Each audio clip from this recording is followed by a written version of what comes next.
Why did you create your business, Healthy Whole humans. Humans? Because kids are already healthy and whole when they're born.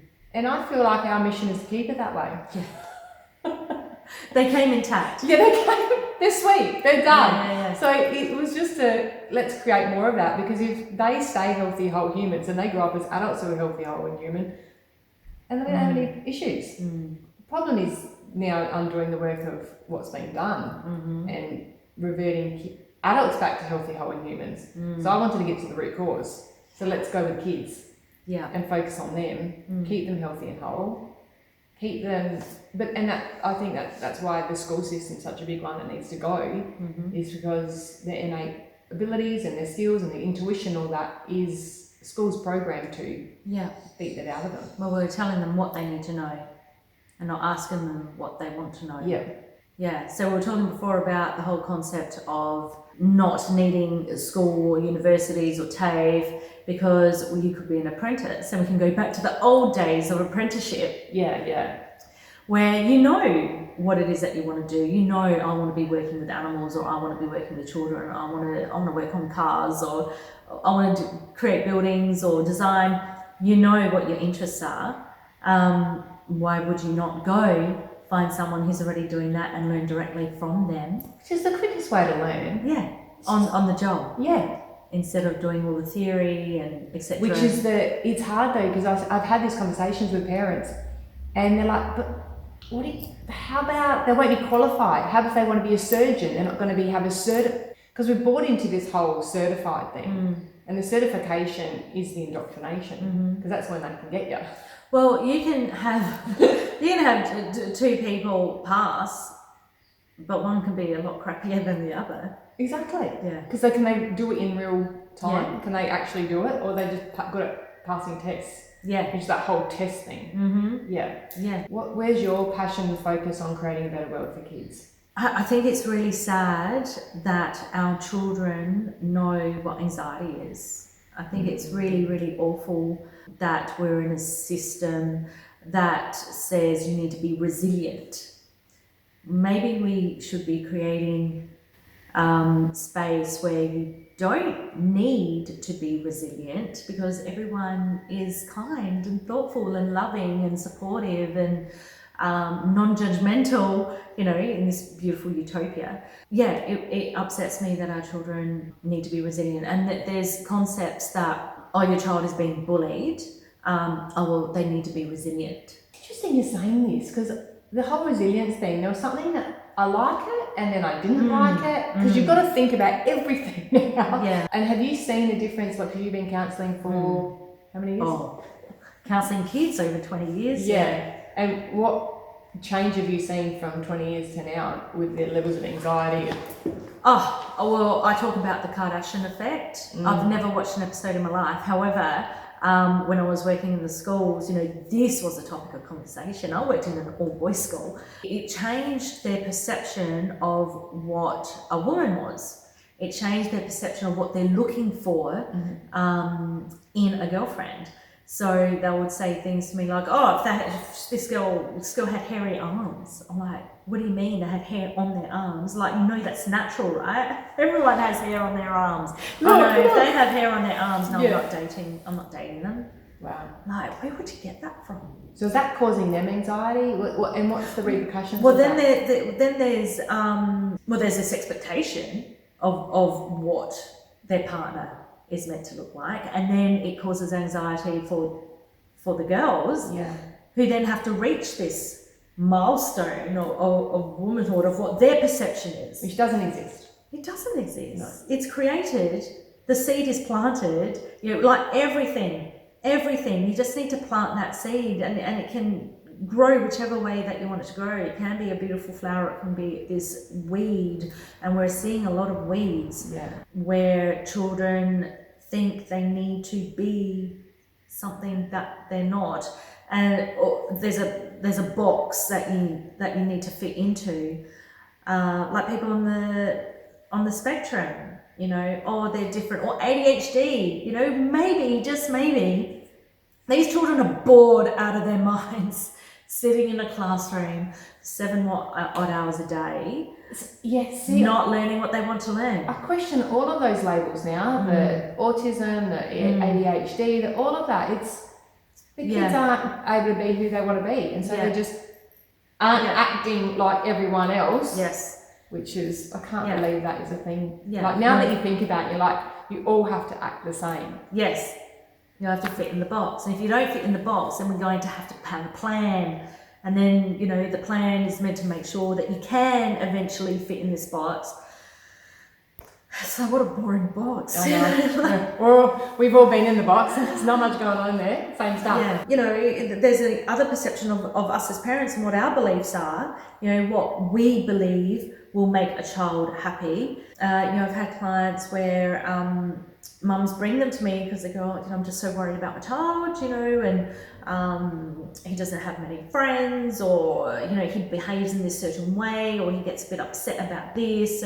But then when you question the child, they're just so happy. Yeah. They are absolutely happy with who they are. They have no idea that there might be something wrong. And the only way they will assume that there is something wrong is if mum and dad put it out there and say, well, why aren't you doing this? Why aren't you doing that? Or that's not my idea of being happy. You know, I have a child who's very quiet. Coming from an Italian background, we're all in each other's lives.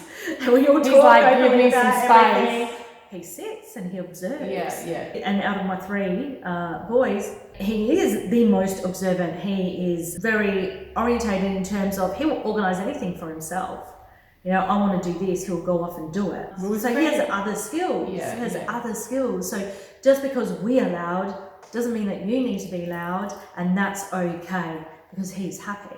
Well, he's just being himself. Being himself. This whole, what we've created with all the marketing and the consumerism is we've created a world of talkers and then no one's listening.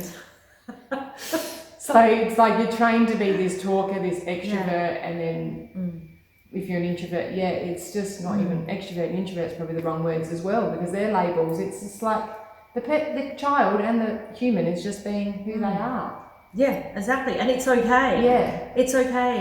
You don't need to be the life of the party. You know, you don't need to be the class clown. You can just be who you are, and that's where it's lacking. Is that the anxiety when as well that kids are trying to be who they think they should be, or what they're told is the way to be, or they have to perform? Yes. You know, no one likes public speaking. I'm okay with that. I know I'm the Maria, but I'm okay with it. But yeah, most the stats show that most people would rather like die than do. Yeah, it's daunting, speaking, and it's only daunting because we have a perception that people are going to be judging us. Yeah, that's it. That's the anxiety. Yeah, that someone's going to judge us. That we focus on everything that we shouldn't be focusing on. So that's anxiety overall. What we don't want to happen. Oh gosh, I'm going to make a mistake. I'm going to forget my lines. I'm going to look funny. Yes. I'm going to sneeze. Snot will come out of my. I don't know. I'm going to forget what I said. What I wanted to say. People are going to laugh at me. Like all that kind of stuff, and that's what you're focusing on. Yeah. You're gonna be anxious. So this is what I work on with children mainly. It's discovering, well, what is that anxiety? How do you make that anxiety work for you? What is this process? What is your strategy to be anxious? And then breaking that down and going, well, what are your steps to success? So if you're sitting back and saying, well, I need to do a presentation at school next week, brilliant. Okay, what is your goal? What do you want to happen? Yeah. What does that look like? What does that feel like? What do you hear? You know, and when you ask people to really get in there and understand the senses, and they go, well, what do you mean? What do you mean, what do I hear? You know, that's a stupid question. It's like, well, what are you hearing? Are you hearing people say, oh my gosh, that was an amazing talk. Thank you so much. I love listening to it. Do you hear people clapping and applauding you at the end of it? Yeah. You know, so once you start focusing on what it is that you do want, you know, do you feel proud about yourself? Do you feel good? Yeah. Do you feel like you've achieved something? And it's interesting that you say like they don't understand those questions, but they do. We're born with this. Yes. This is the healthy whole thing. They're born with it. We're focusing on the negative. we've just untapped from the Yeah. intuition and the Yeah. So if we're feeling. focusing on the negative and what we don't want to happen, Yeah. we are missing on manifesting what it is that we do want to happen. We are missing on creating who it is that we want to be, because we can be anyone we want to be. We just need to put the focus there. If we are sending our energy to what makes us unhappy and what we don't want to happen, then that is what's going to happen. yeah. If we focus on energy on what we do want to happen and how we're going to make that happen, Yeah. that's bliss, right? I mean, just sitting here and talking about that, you're smiling because you're going, yeah, you know, life is awesome and this is what I want to occur. I was speaking to one woman about happiness and how we manifest. And when we're feeling down about ourselves, as you know, as women, you know, we have our moments going, well, let's focus on one thing that we do love about ourselves. And this woman said to me, oh my gosh, I actually did this. I was hating myself and I just didn't like the way I was looking, but I did love my eyelashes. So every morning when she woke up, she'd look in the mirror and say, I love my eyelashes. My eyelashes are long and beautiful and thick and healthy. But going back, that's a good, ties into your Kardashian things, because Yes, we're being told what we look like, how we look, it starts from school where they program us like this, and then no wonder when we get to adults, we're like, yeah. nothing's right. Well, the beauty is she's putting that out there. She's putting that energy out there. She's saying, this is what it is that I want. This is the energy that I'm pulling towards me. And she said, and after about 2 to 3 weeks, people actually started commenting on my eyelashes. I love that. I was like, isn't that amazing? Because that's where your energy was. Yeah. That's what you were focusing on. Yeah. You create what you put out there. Exactly. Yeah. I mean, one of the biggest things, especially when working with children on the spectrum, is having an understanding of friendship. And people go, oh, they think this person's their friend, but they're treating them this way. And so, well, what does friendship look like? And that's just not children on the spectrum. That's all children. My youngest came home just the other week saying, oh, this person did this to me. And it's like, wow, you know, like, how did that make you feel? It made me feel like rubbish. Yeah. Right. Is that the way that you want to feel? No. What would you need to do to not feel that way again? So it's just putting that power back onto the children and going, you are in charge. You can allow someone to treat you this way, or you can step back and go, well, that's not kind of what I want for myself. Yeah. Teenagers going through breakups through their first love. Oh, do you remember? Traumatizing. You know, that first person that took your breath away, and then having your heart broken for the first time. How do you deal with that? You need your skills, you need your foundation, you need to know who you are, and you need to know that it's okay, that this is a life experience, that it hurts. How do you deal with that hurt? We don't let it get out of control and take over. Yeah. We've got skills. How do we use them? And our happiness or our who we are is not based on someone else. No, if you are dependent on someone else to make you happy, then you are not happy within yourself. You need to figure that out first. That's why we love kids when they're really little, because it doesn't matter what's going on. They're like, I'll play with whatever. It's the innocence. Yeah. It's the innocence because they haven't had any weeds planted yet. Yeah. I remember a few years back, was it Sesame Street started doing a session on racism. I was like, why? Why would you do a session on racism? The propaganda's everywhere. And, you know, I put this up and, you know, someone got a bit antsy about it. Oh, I want my children to learn, you know, etc., etc. I was like, but they don't even know what racism is. They do not know that this is an actual concept. I'm not a racist person. Who is a racist person? A racist person is someone who has been shared this belief, and that seed has been planted, and that what has grown because this is what they've grown up with. It's a belief system. You can change that belief system, right? But if we don't plant it to begin with, then they have no idea. It doesn't exist. Kids play with anyone. I had this story when I was 11, because we have family friends, and I heard my mum and the mum talking one day when I was 11, and they were saying something about adoption. And I was like, who's adopted? And they're like, my daughter. Like, the friend said, my daughter. I'm like, what do you mean? Mum's like, they don't look the same. Like, my friend's mum is Australian and she's Asian, and the brother was black. I was like, I hadn't noticed. I was 11. I'd been playing with them since I was born. Yeah. Had not noticed. It just is. Just kids. Unless you put a label on it, there's no need for a label. Because it doesn't matter. No, it doesn't matter. We're all humans. Yeah, well, apparently, hopefully. That's my passion. It's making sure that our children have that solid foundation, knowing that they are in charge of how they feel and how they respond, how not to allow other people to dictate who they are. Mm-hmm. Words are powerful, words are magic, they cast a spell. How you use them is really integral. Yeah, what kind of language do you want to use? What kind of person do you want to be? How are you going to get there? And what goes into their environment as well, is that? When I'm doing counselling with my kids, I use crystals, I use essential oils, we get the sage out. Yeah. You know, we have all these beautiful tools to say, you know, this is our environment and what do we want our environment to be filled with. And I try and deter people away from toxic materials. Then there's anxiety about, well, I've got to chuck everything out of my cupboard and I've got to start again. Yeah. And it's like, well, no, that's just going to cause stress. It's about a gradual replenishing. Don't stop, just swap. Absolutely. When it runs out, just buy Buy a different one. Yeah, and then you get in the habit. What are you advising, or are you advising their parents to? How can parents protect their kids' environment space, like to manage what goes in because of the social media and the TV, and there's just so much that gets through, which is harming them. I remember one time a parent came up to me and said, what do I do? My child is on their device, 2:00 in the morning, and if I try and get him off, he ends up in the screaming match. It's like, well, who's the parent? You can actually make things happen. Turn the Wi-Fi off. That's an option. And yes, there will be screaming from your child, you can match that. It probably won't be beneficial. Or you can stand in your sacred space and be calm and be what it is that you want your child to be, because you need to lead by example.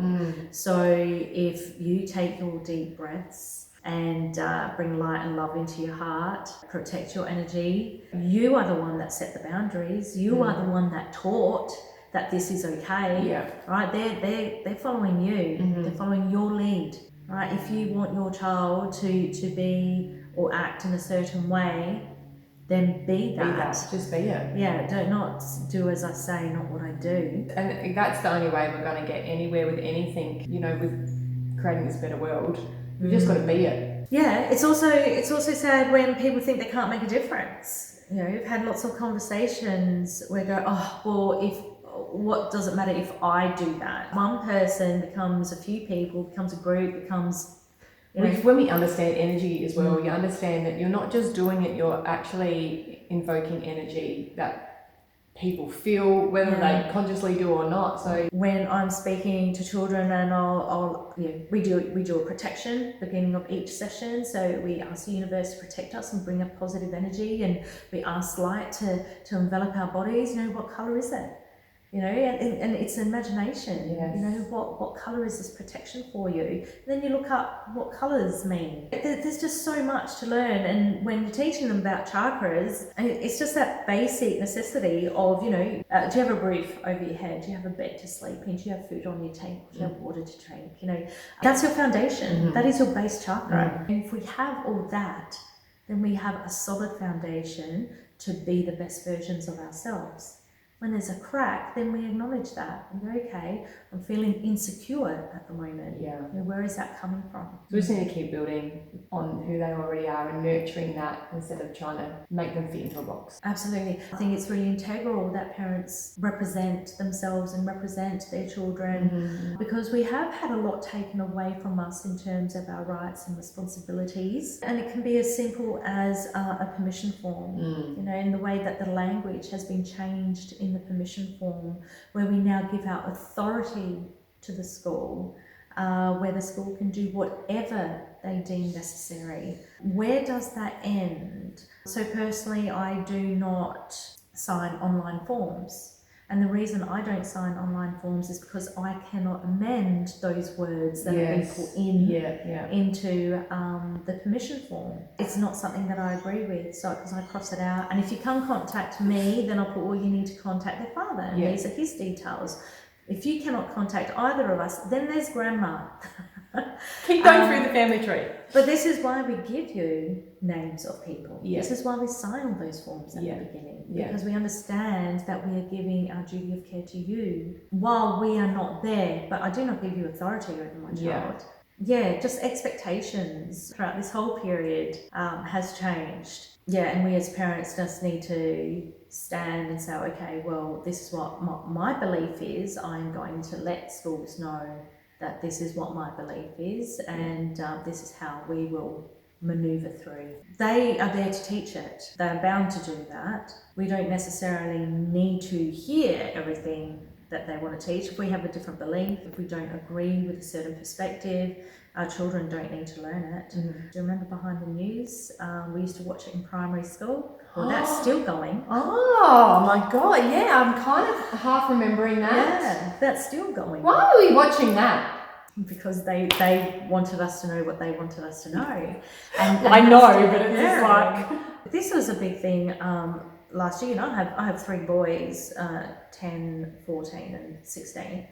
And their 9-year-old was watching about the war in Russia. They gave their perspective of who started it. That's the only perspective. And that is the only perspective. Yeah. He got scared. We're going to have a war. And I thought, this is awful. Why would you be exposing my child to this? This is not something that I want him knowing. And similarly with my eldest, who he and his friends were concerned that they would be drafted.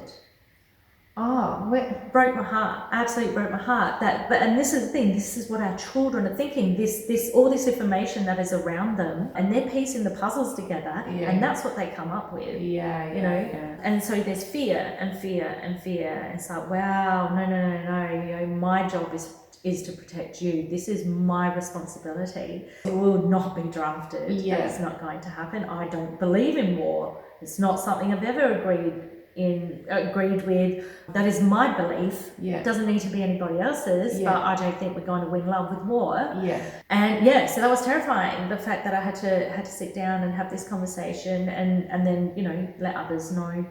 Speak to your kids. Speak to your kids about what they've been seeing. Because it's only that one perspective, and we need to have a chat. Because there are a lot of different perspectives about what was happening there. And there is the truth in there somewhere. We're very much taught to memorise the dots instead of connect them. It's just like, here is what it is, memorise it, and you get rewarded through tests by memorising those dots versus having to intuitively look in all different perspectives and come into...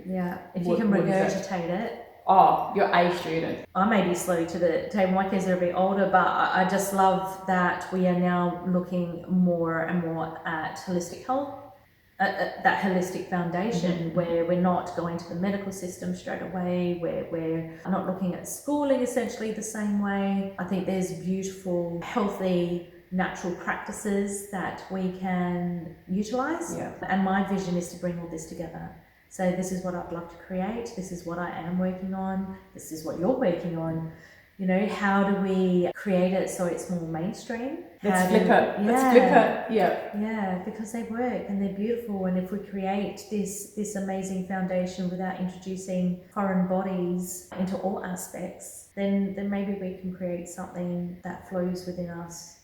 Yeah.